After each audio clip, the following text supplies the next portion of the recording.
Hi, ladies. My name is Crystal Cardenas. I'm a future church planting wife for the city of Loreto, Baja South, and I want to welcome you to today's Good News, Ladies Edition.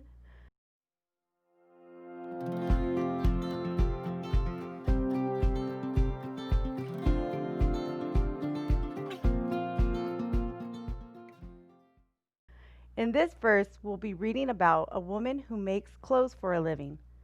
And this reminds me of a 6-year-old boy named Jacob and his mother, who were going through an old family Bible when an old oak leaf fell out.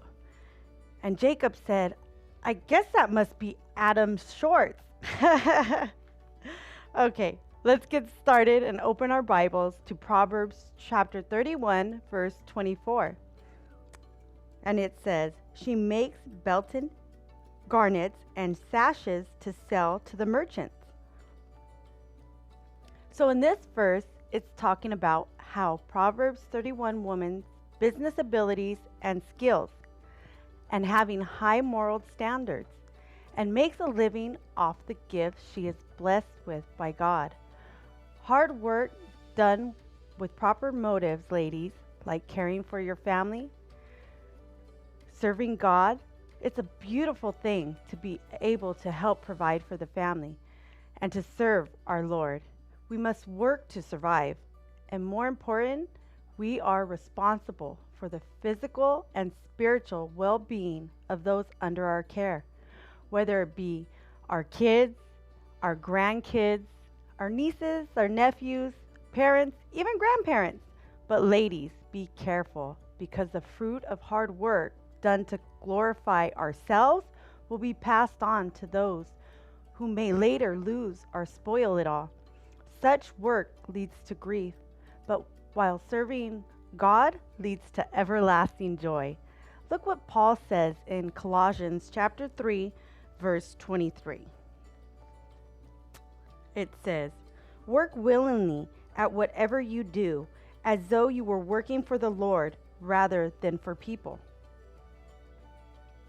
I believe that before you can be a great businesswoman or owner or use your talents and skills, we must have our house in order. We have to be a great homemaker or diligent on our homemaking. We may not be the best, but if we're working on these skills of homemaking, like being faithful, respecting your husband, and loving your children, having the house organized and in order, then it's from there that God will begin to bless. So I encourage you, ladies, to take pleasure in what you're doing now, whether it's being a homemaker or a businesswoman or even homeschooling your kids. I know ladies with gifts of baking, sewing, cooking really good, and you ladies know who you are, and even being a teacher to their kids. Enjoy life and the gifts you have, because it comes from God's hands. You can use these gifts that God has blessed you with to be a businesswoman, like selling the food you make, selling the dresses you sew, adding children in your homeschooling. And you know, this verse reminded me of my grandma and my mom. They were working women, and my grandma was a working woman until she couldn't work anymore. But she worked at home. She did Mary Kay. She made clothes for all the family, like sweaters, slippers, scarves, even blankets, and still had time to take care of my grandpa and the house. My grandma Karen and my mom showed me at a young age how to be a Proverbs 31 woman. And I didn't realize it until now.